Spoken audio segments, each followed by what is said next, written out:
그때 알았더라면 좋았을 것을 생각한다면 참 많은 아쉬운 것들이 생각나실 거예요. 그 땅이 그렇게 개발될지 어떻게 알았겠어? 혹은 그 사업이 그렇게 잘 될지 어떻게 알았겠어? 이렇게 아쉬운 것들이 있을 거예요.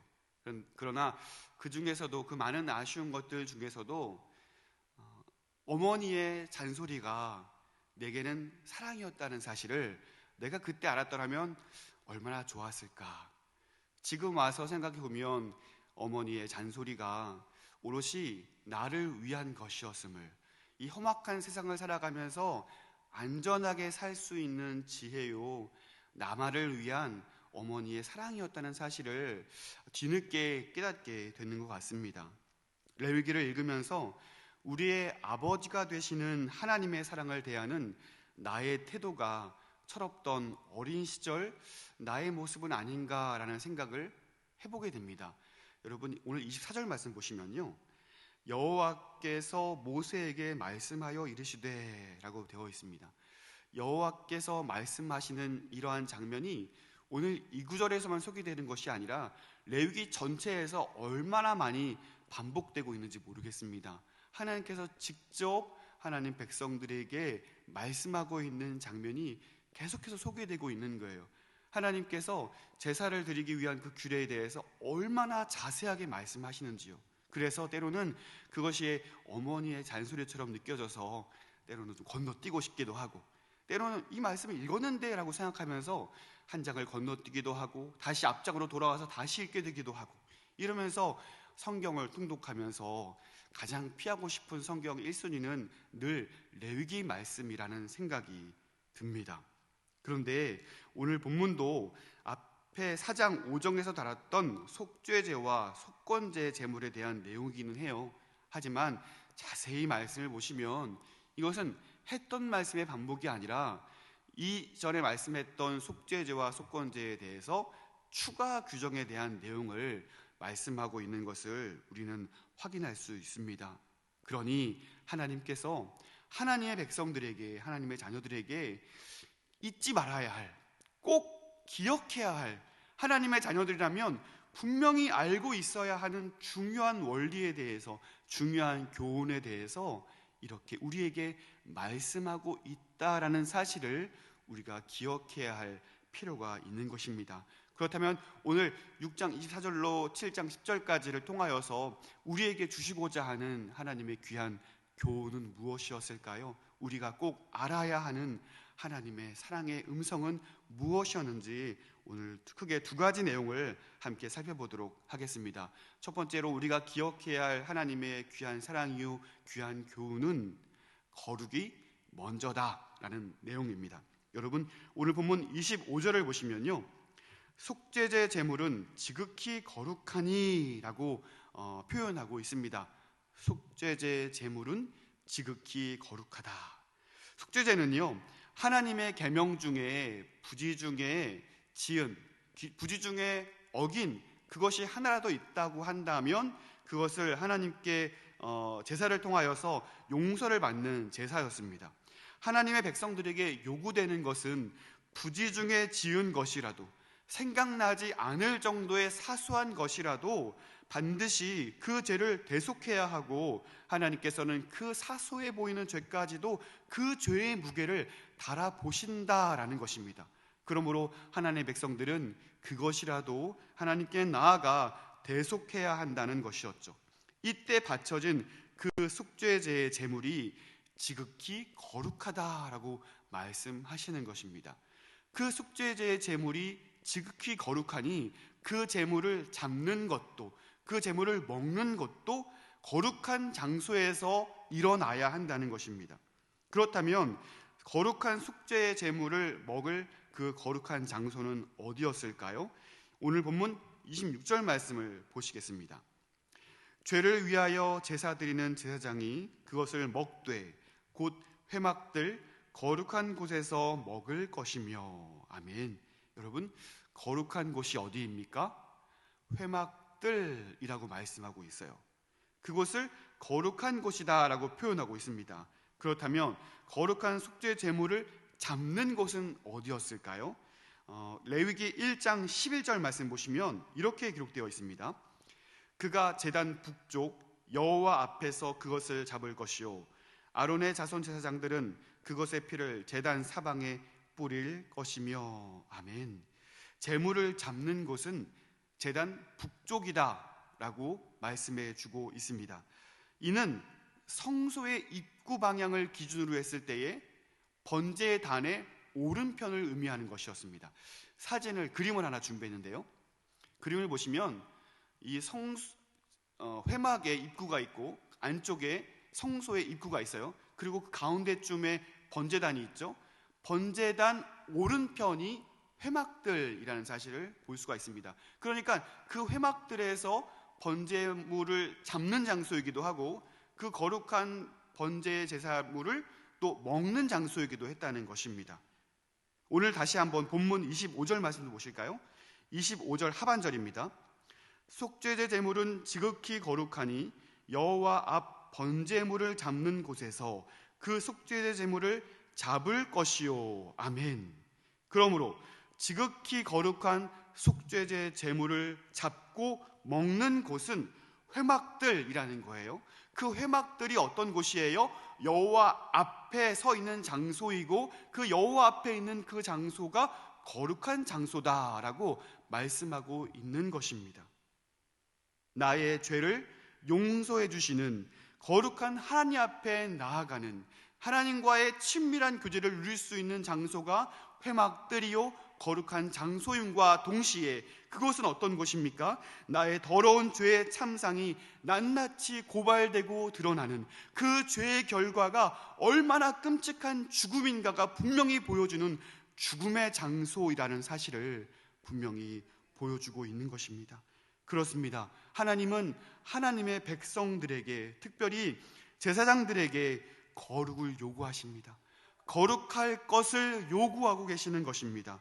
거룩과 반대되는 죄의 결말은 분명하죠. 하나님과의 단절이며 처절한 죽음이었습니다.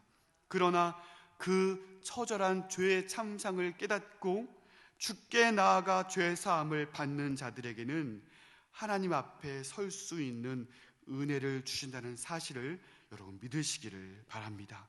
그러므로 하나님을 믿는 하나님의 백성들의 삶의 목표는 무엇이어야 하겠습니까? 그것은 하나님을 닮는 것입니다. 하나님을 닮아 거룩함으로 나아가야 함을 여러분 기억하시기를 바랍니다. 내가 거룩하니 너희도 거룩하라.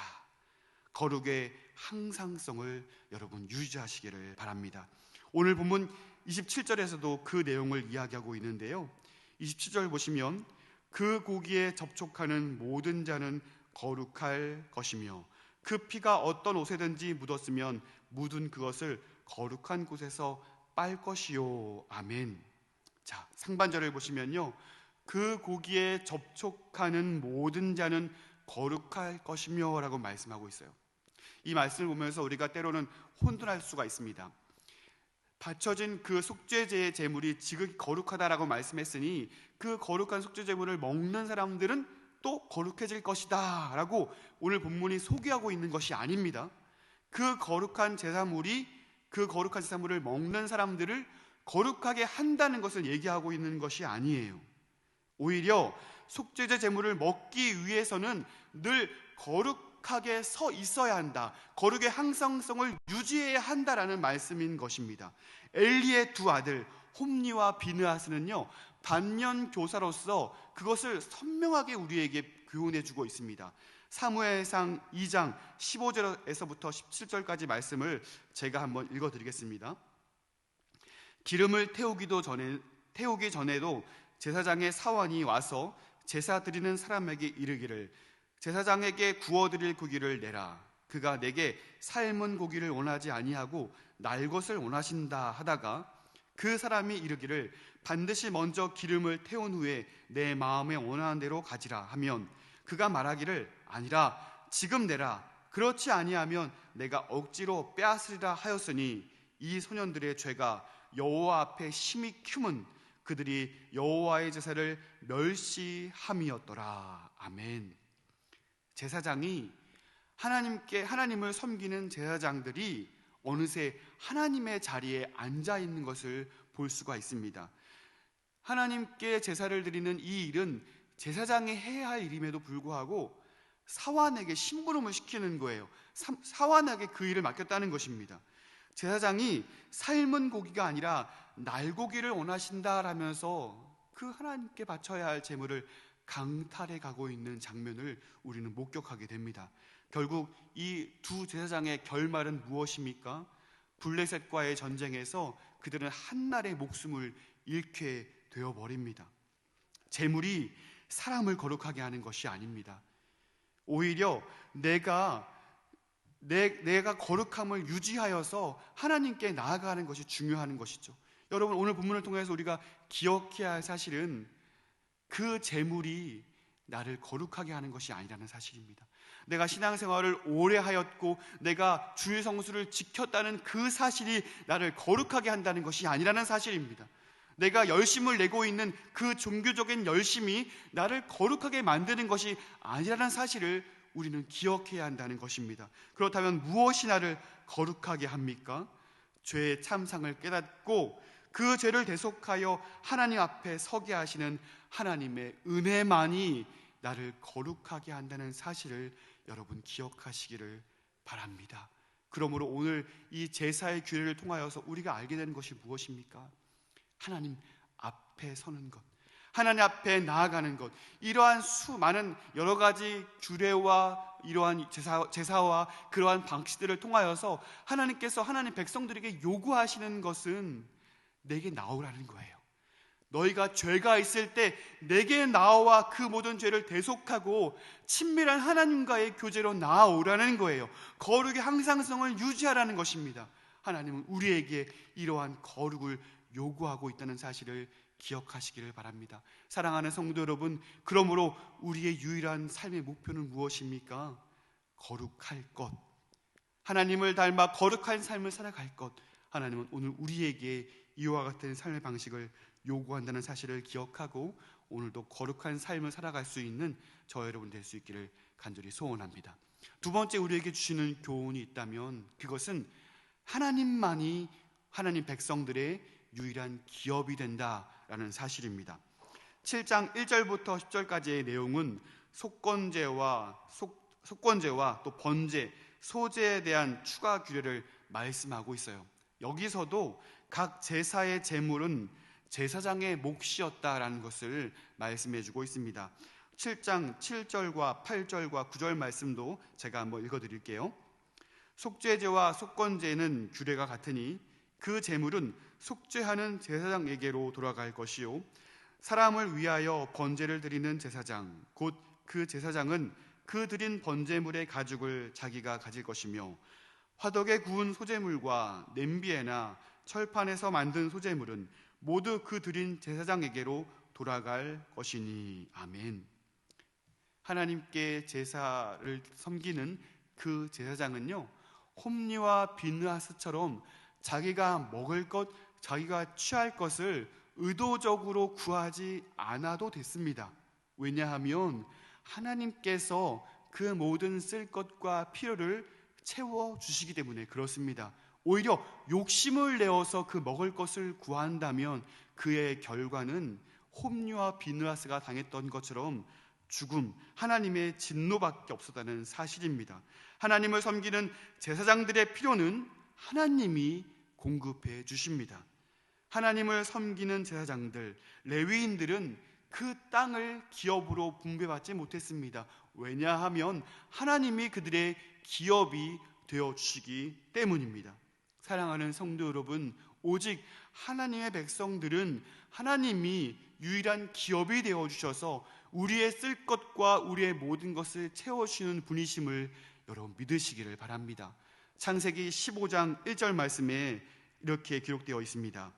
이후에 여호와의 말씀이 환상 중에 아브라함에게 임하여 이르시되 아브라함아 두려워하지 말라 나는 내 방패요 너의 지극히 큰 상급이니라. 아멘.